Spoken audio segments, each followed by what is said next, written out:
This is Rob Carbone, and you're listening to BD4. Here's Barrett from shake and bake. Gets a three. That's eyes in the crowd with Barrett. 5 on the 24. Barrett previously in the air ball. The drive, the land, knocks it home. Gets it back, keeps it out. Barrett for three. RJ Barrett from downtown. Quick trigger three. Gets another triple. Looking for more. Smith to the buzzer. Now it's gone. Smith from way downtown at the buzzer. No good open look. Puts it in. They're on their feet in Madison Square Garden. Elliott to Ewing. That'll make the Garden more. Patrick Ewing faced a double team, but still was able to hit. Finish. And the foul. East ducks under. Got it. 1 8 left. Well, that's it for baseball. That is certainly it for baseball. Did you guys see last night's game? And when I say last night, talking Tuesday night. Game 6 of the World Series. Dodgers pulled it out. As expected, I think, by most.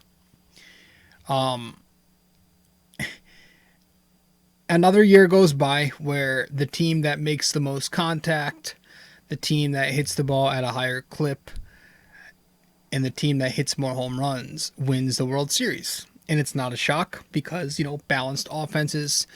And then on the other end, obviously, you got elite pitching from the Dodgers. A good balanced attack from both sides of the diamond. That's what usually wins you a championship. And once again, we see that. Dodgers had it in game, what was it? Game 4?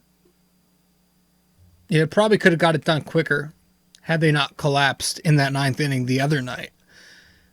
But yeah, they got it done regardless. And obviously the big story of game 6 was Kevin Cash, or, really it was probably, in today's game, it's the front office making these decisions. Whoever it was, the pimple-faced fucks in the Tampa Bay front office, those stupid, probably, 20-something-year-old interns, punching numbers in a calculator. It was them who screwed everything up for the,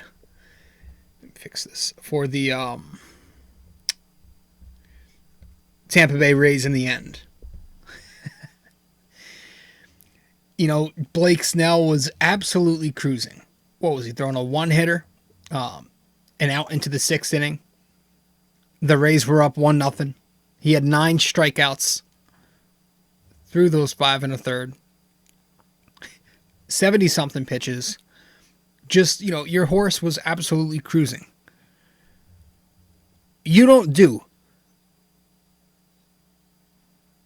what the Rays did. You just can't do that. You can't take him out there. I don't give a shit how great, how elite your bullpen is. Don't care how great Nick Anderson, who I think is the guy who came in relief, is. You don't take your horse out of the ballgame when he is absolutely cruising in a game 6 of the World fucking Series. You don't do that. But the numbers said so. And it bit him in the ass. It bit the Rays right back at him. The pen ends up giving up a couple of runs, and there's your ball game right there. The Dodgers don't look back. I'm sure the Dodgers dugout, when that move happened, I'm sure they were all fucking thrilled that Cash made that mistake. Whoever. It was unfucking believable. But I was so happy. That it was that move that costed the Rays the World Series. I was so happy it was analytics that lost the game for them. Because now, we can finally get, hopefully, some people who don't have common sense can finally start seeing some common sense and realizing that analytics are not the end-all be-all. Right? That analytics are cool, are useful, but as a tool and not as your number one source. And that was the issue with the Rays. A little bit too much. And again, that's why the Dodgers won. You know, they're not the most old school team, but in the end, they hit the ball at a high clip, right? Batting average. They had a lower K rate, you know, in the games that they won. It's not a shock. You know, they got better starting pitching. It's the things like that, you know, competent, normal things that win you baseball games. And the Rays ended up losing by analytics, and I fucking love it. I actually went on Twitter. I usually hop on Twitter every couple of months. I don't use it much anymore, but I will. And I have my little fun making fun of all those fucking, you know, millennial acne-faced nerds in the front office that ended up losing the World Series. It was amazing. And as a Yankees fan, obviously, well, I hate the Dodgers too, but you're not a Rays fan. We're not fucking Rays fans in 2020. So we were happy to see them go down. Now, did you guys see after the game? I don't know if it was just I don't know what it was. I think it was, somebody said it was his earpiece, but Rob Manfred, and he had a couple of interviews. One with, what was his name, Tom Verducci, and then the other with Seager, I think, where he was like slurring his words and talking really slow. And we couldn't figure out if he was drunk. I couldn't figure out if he was, you know, if it was a health issue. It sounded like he was having a stroke. It was really odd. It was really creepy and eerie for a moment. But I think I read somewhere a couple hours later that I guess his earpiece was echoing and he heard his own voice, you know, delayed through the earpiece. So I guess that's kind of what made him talk as weird as he did. It was really weird. It was odd. You know, I got to find the clip and maybe I'll post it. But you'll find it online. I'm sure you can find it online. Rob Manfred. It was really odd. It was really awkward, odd. It was really fucking weird. But I think, I'm pretty sure it was like the earpiece that was echoing or something. It was a little delayed, so he was kind of slurring his words because he was distracted. It was so weird. It freaked me the fuck out at first. But the Dodgers win in 6. Analytics lose again. I fucking love it. We're not talking baseball tonight, though. For the majority of this podcast, we will be discussing, once again, the New York Knicks for the 9th episode in a row. Talking more Knicks offseason draft. Episode 172? Yeah, 172 of the podcast tonight. Talking Knicks, and a couple things have surfaced. So we're going to get to them as soon as we get back from break. BRB.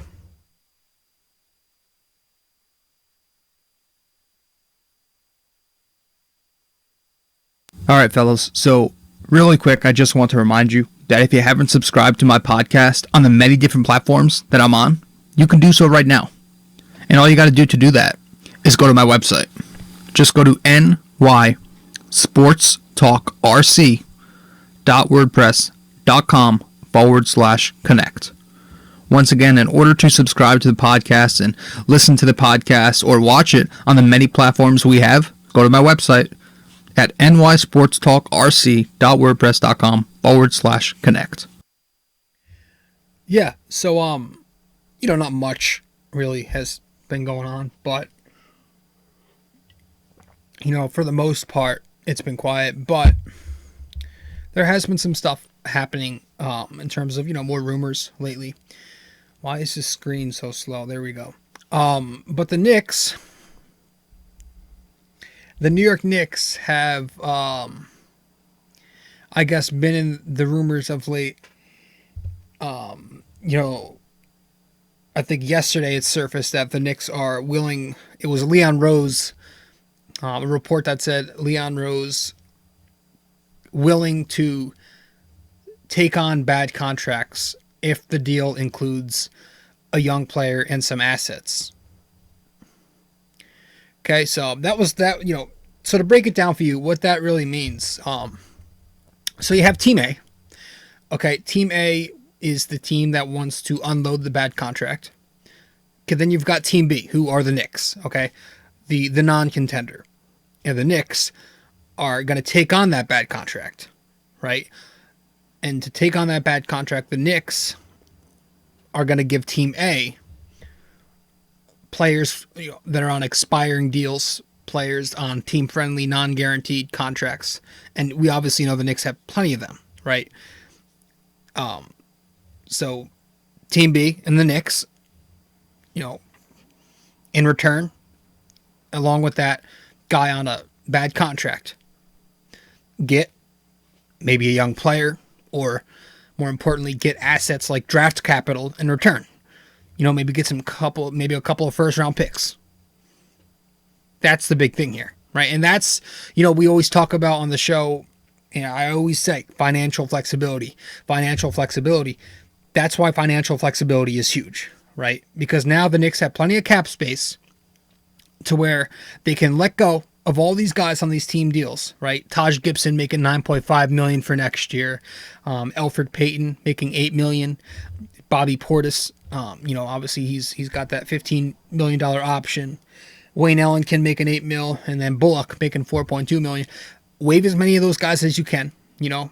Clear empty the books, and take on a guy with a bad contract and get some assets in return. That's huge. That is huge. The Knicks have plenty of cap space, and the Knicks need plenty of talent. So this is a no-brainer for them. It's positive news, right? It says that Leon Rose is being savvy, right? And that right there is not the Knicks of old, right?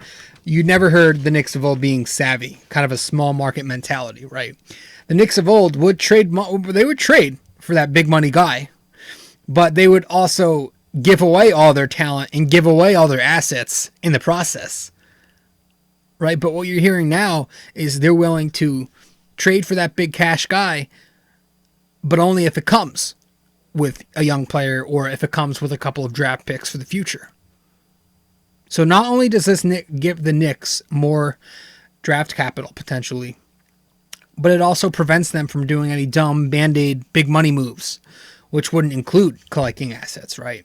So if the Knicks were to go through on this rumor and find a way to do this, we wouldn't have to worry about them making the mistake of trading for a Westbrook, right, or a CP3, who both of them would require, trading away an RJ Barrett or trading away one of your Mavericks picks or your Hornets picks or a Clippers pick, right?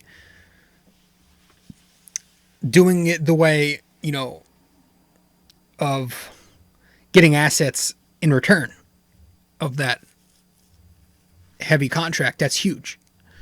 We saw the Boston Celtics do this to the Brooklyn Nets a few years back, right? When the Celtics sent away KG, Pierce, and Terry to the Nets, they got a bunch of journeymen back. I think Chris Humphries, maybe, Gerald Wallace, and a couple other guys who can't come to mind. But they also got in return 3 future first-round picks. 3. Obviously, Jason Tatum was one of them, who they eventually drafted. So it worked for them. The Miami Heat did this with the Golden State Warriors. They sent away Winslow to Golden State, and they took on Iguodala's contract. But as well as that, they got a first-round pick in return this past season. So it has worked for teams in the past.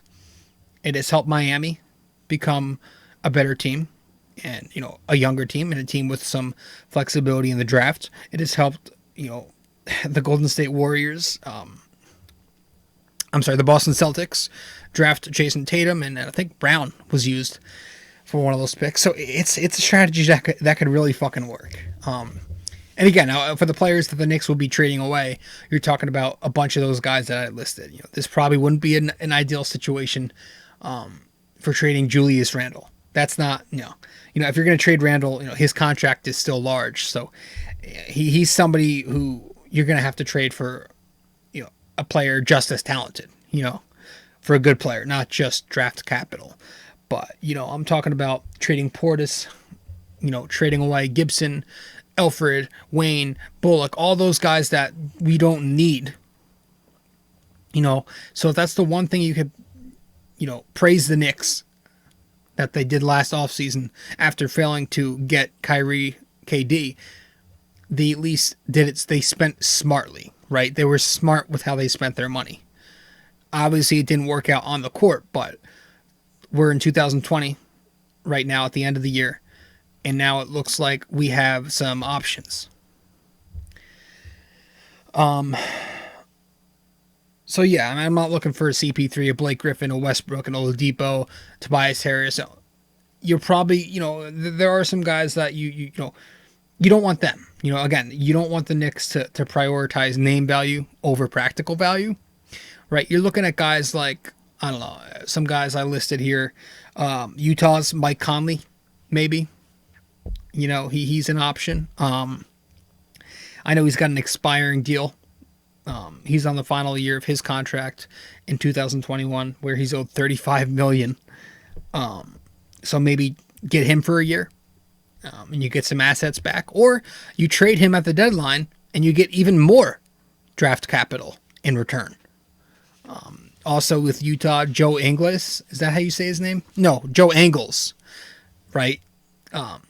Possibly, maybe. I feel like they're going to keep him, but he did regress. He regressed a bit in 2020, and he's also owed $24 million total in the next 2 seasons. Just naming off players. A popular name that has come up, Al Horford from Philly. Could pull it off, right? You start with Portis as 15 mil, and you work your way down from there. I don't love this idea. I would not want Horford, just because if he has poor spacing with the Sixers, with Embiid, how is that going to get any better for the Knicks? How is that going to improve their squad? Yeah, you get your draft capital, but you also want to make sure the product on the court doesn't get harmed. I don't know. Maybe if you trade for Horford, you give him, minutes sparingly, and you make sure you play him with the right guys. But you would have to do a lot to your roster around him in order to make that work. Gary Harris is also a guy I really actually think could be a good idea. Do Denver, do they give him away? He's owed $39 million in the next 2 seasons. I know Denver wants to sign back Jeremy Grant.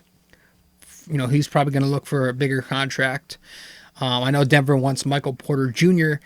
to be their guard. I was going to say guy and guard at the same time. To be their guard of the future. So they want him to get more touches as much as possible. So maybe, he's in a potential deal here. To give the Knicks some, a credible backcourt combo guard who could, shoot, score, create. Another stop. Again, the guys the Knicks will be getting in return on these contracts will be stopgaps. Guys you only rent for a year or trade away after half a season.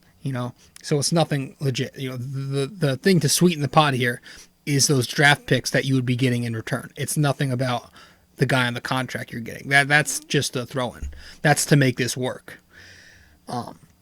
Thad Young from Chicago, Otto Porter Jr. from Chicago, maybe LaMarcus Aldridge of the Spurs, although the Spurs would probably be looking to trade him to a contender, being, he's at a, on the downside of his career. He's getting older. He's, his heydays are over, and he's probably looking to play for a contender.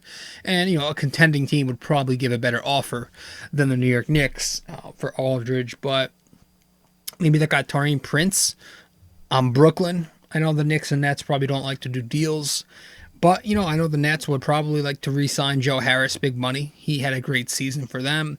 The Knicks would get a tradable forward in return who could shoot and, score, space the floor a little bit, rebound some, play a little defense. So, just some options out there for the Knicks. It's a good a rumor that you want to hear. It's something that's not, you don't get excited, but you don't get upset. Usually when Knicks are rumored in the offseason, whenever, you get upset, right? You're like, what the fuck is it now? But this is something that is realistic. It's a realistic thing to do. Now, do the Knicks do this? I don't know. James Dolan is still the owner. Who the fuck knows what they're going to do? But you would like to think that Leon Rose could have some competence and do something like this and make something work. Be right back.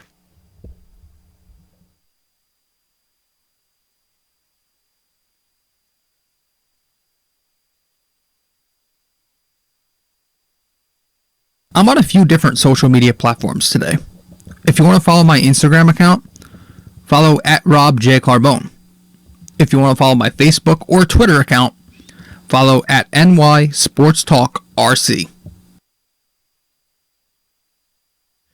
All right, so moving on. I also want to talk about one more thing tonight before we wrap this up and get to the question of the day. There's a kid by the name, we've talked about him before, a prospect named Kyra Lewis Jr., who could really be a good, solid option. But the report is, it was a couple hours ago today, on Wednesday, the 28th, that the report said that the Knicks held a pre-draft workout for Kyra Lewis Jr. And that's good. That's good to hear. I know that they had an interview through Zoom with Lewis a couple of weeks ago, maybe. But, having a workout with him, it shows some interest now. Because I know teams can only hold, I think because of the COVID protocol, 10 pre-draft workouts. You're only allowed 10 in-person workouts this offseason, and so they used one of those on Kyra Lewis Jr. Obviously, that says they're interested. And I know one of their assistant coaches, Kenny Payne. Kenny Payne is very interested. He's always been, I think I read somewhere that he's always been a big Kyra Lewis Jr. guy. So maybe it's somebody they think of. The Knicks have the number 8 pick in the first round, and then they've got a 27th pick with the LAC pick. So, I know Lewis is projected to be mid to late first. Some mocks do have him top 10, so there's a chance he is selected early. But he's a very realistic option for the Knicks, and honestly, I would not hate it. Also, though, he's going to have some competition. The Knicks are. I know Phoenix. They are the 10th pick, and they had 2 Zoom calls with this kid already. I know the Chicago Bulls are interested. The Magic, the 15th pick. I know he worked out for the Magic. The Pistons are interested, and I think one other team that I'm not thinking of at the moment. So the Knicks have some competition out there, guys who are looking for a creator at the point guard position. And that's who Kyra Lewis Jr. is. He's a 2-year guard from Alabama. 19 years old, doesn't turn 20 until April. Okay, he's a talented kid. He's 6'3", 180 pounds unofficially, because I know his physical trainer said he put on 15 pounds of muscle this offseason so far. Man, he's got a 6'7" wingspan, so I would not hate it. I would not hate selecting this kid. In 2020 for Alabama, he averaged 19 points, 5 rebounds, and 5 assists.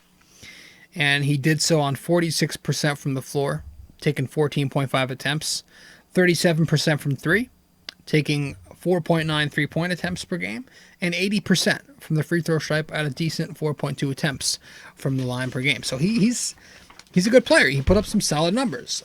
And the one thing that you didn't like numbers-wise was the 3.5 turnovers and the 2.6 personal fouls, but defensively, he had some nice numbers. 1.8 steals. He's good in the passing lanes, and I know his shot blocking has gotten better. 0.6. I've heard some good things about this kid in terms of who he's been compared to. I've looked around, I've watched tape, and I can agree with the De'Aaron Fox comparison. I love that. Maybe with a little less explosiveness. Kyrie Irving, I've seen that. I've seen Dennis Schroeder. All impressive names to be talked about, in comparison with those 3 guys. That's not bad. Maybe Kemba Walker, with a little more speed. It's not bad to be compared to all-star caliber players, really. So yeah, I think speed is where we'll start. We'll start with the pros, and speed is the number one thing people think of when they think of Lewis. He's one of the fastest guards, if not the fastest guard in this draft class. I know he excels in transition. He excels in space. He's always knifing through defenses. Super aggressive. rim attacker. Very shifty and crafty when he's going to the rim. Creative finisher, acrobatic around the rim with a good touch. And he likes the Euro step, pro step, hop step, floaters, barrage of moves. And he doesn't have to play on the ball. He's good without the basketball in his hands. Doesn't have the size for it, but he can play the two. He makes good timely cuts, so he can play without it. But his number one strength is shot creating. It's the speed, but when he has the ball, he's a very good shot creator. Very good ball handles. Again, we talked about him being shifty, just creative with the ball. Loves the hesitation move, the hang dribble, the just moves like that. He'll change speeds on you. He can pull up in either direction. That's good. And this past season, overall, I have here in college, 110 for 304 from three-point distance, which was 36%. And then 195 for 246 on free throws, 79%. So he was a good shooter both at the line and behind the arc, which are good indicators. And again, being able to shoot off the bounce and off the catch is also another good sign that maybe this does translate into the NBA. He's a decent playmaker. Obviously, the turnovers we will talk about again, but the abilities are there to be a good passer, right? He can make passes with either hand. He has the ability to pass it all over the court. Right now, he usually hits perimeter wings, but you can see when you watch this kid the ability to be a good number one playmaker. And then on the other end, he's not a bad on-ball defender. He is small, which, again, that's our number one con. But he uses athleticism to get by, and he's got, quick lateral movement to where he excels in the passing lanes. So a good offensive player, man. I would take this guy, a solid, defender when he's guarding the one. Somebody I would fucking love. If Killian Hayes isn't there, I think he's my second option. Honestly, Kyra might be my first option. 1A and 1B with Killian Hayes. I don't know how I didn't talk about this kid more than I have already, because I think I did a little bit of a scouting report on Lewis Jr. a bunch of episodes ago. It was a couple months ago when we went over all these pre-draft prospects. Lewis was one of the guys I dove into, and I like him a lot. He's got some really good skills, got some athleticism, and he doesn't throw it down like Russell Westbrook or anything like that. He's got speed. He's athletic. And when you're a tiny, small, frail guard, you need something like that. You need to be able to shoot and get to the rim, and do multiple things. But yeah, the cons here, he is a bit undersized. Again, that's going to limit him defensively with his versatility over there, unless he puts on even more muscle, which, how much could he really put on? He's going to be limited to being a one-position defender, two tops, maybe the smaller shooting guards, but mostly he's going to be guarding ones. He has trouble finishing in traffic. That's one thing he needs to work on. When you got the bigger NBA bigs down there, it's not going to be, he can't be as cute. He's going to have to find out a way to score under the rim outside of that floater. He uses it so much to where he can be inconsistent and inefficient with it. He was 37% on that floater. So in the NBA, being that tiny, he's going to need to develop, more of a Trae Young, Steph Curry type of mid-range floater game in order to succeed, right? You look at those two guys, Steph and Trae, they're not super explosive, right? They don't have the athleticism of a god. They're not very big. They're very scrawny. But they're excellent finishers because they have creative tool sets in the mid-range and in the restricted area.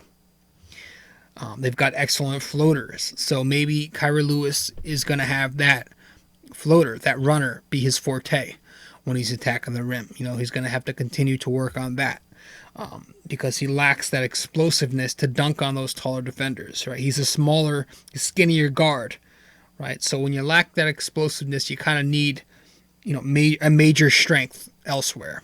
And maybe inside the arc, he can start to develop that floater, which looks very good at times, but makes it more consistent. Also here, again, forced passes become an issue with him at time. Tries to, force the issue a little bit too much, and that leads to a lot of turnovers, high turnover games. Don't love that. You don't want an inefficient offense. And then last but not least, his last con here, he's a bit inconsistent, as a scorer, shooter.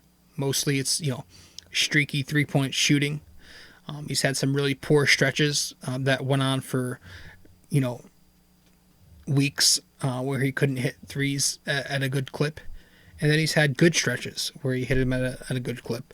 But he has not been consistent despite the solid 37% this past season. He's still up and down. And again, with the mid-range area, his J isn't there yet. He doesn't take a lot of them. He's reliant on that floater. So, maybe he develops a little more than that. But that's going to bring some question. We'll see. But I really like this kid a lot, man. I can't say I fucking don't. I really like Lewis's game. I think he's somebody who can really thrive with the Knicks. Just having a guy like that who can create, having a guy like that who can pass and play make and shoot the ball and fucking be able to do things that the Knicks don't need. All the things he's good at are at the top of the list for the things the Knicks are shit at, right? The number one things the Knicks need are that point guard who can create, shoot, pass. He's the guy that does that. It's a no-brainer to me. If you don't get Killian Hayes, you get Lewis. If you don't get Lewis, you get Killian. I don't know why this kid's not talked about more.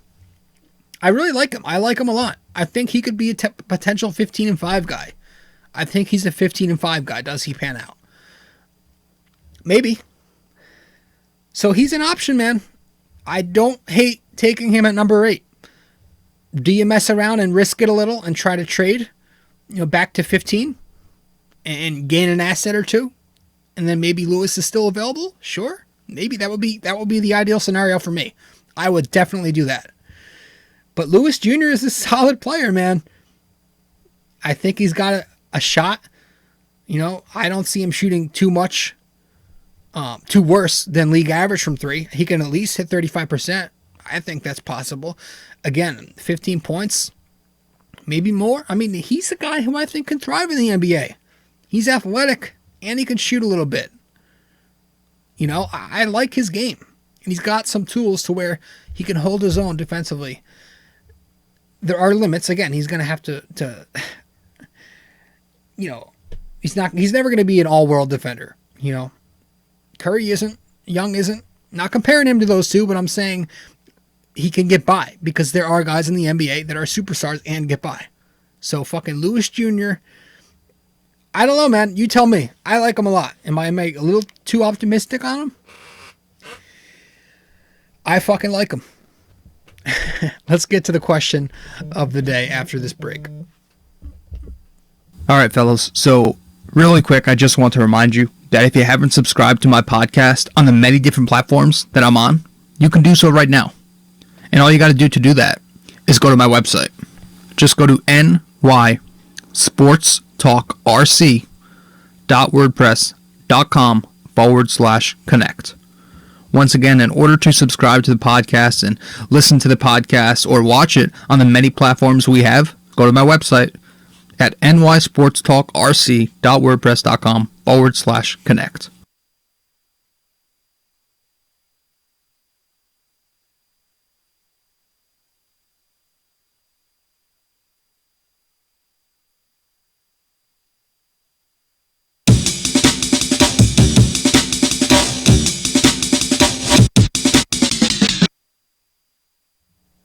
Okay, so last time out in episode 171.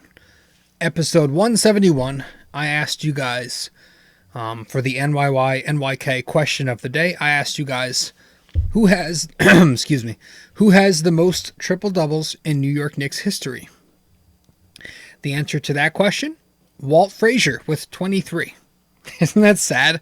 Westbrook's out here getting like 45 a season. Walt Frazier, all time for the Knicks, 23. That's all right. I hate that stat anyway. I've grown to hate it. Episode 172 tonight. Listening to BD4. I'm your host, Rob Carbone, and tonight's question of the day our NYK question of the day for tonight, for episode 172. How far did the Knicks go in the 1994 postseason?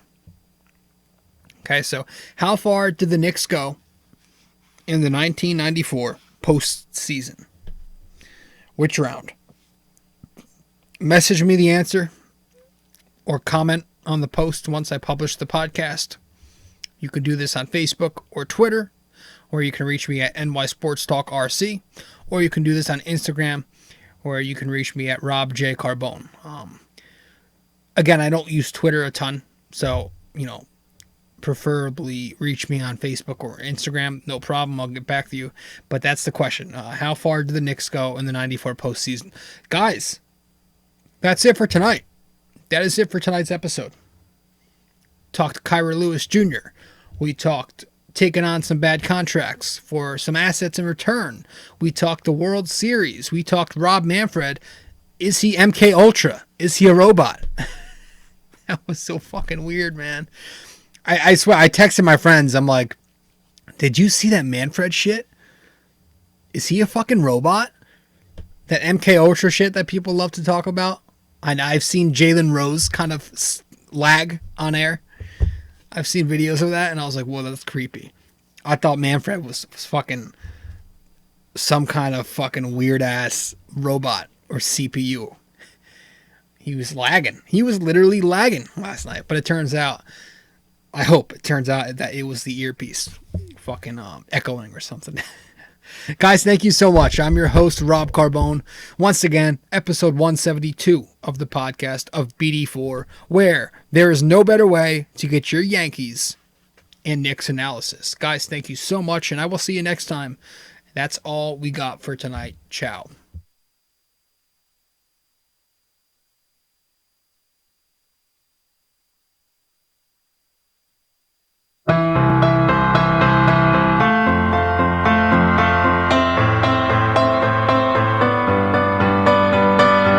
This podcast is sponsored by Anchor.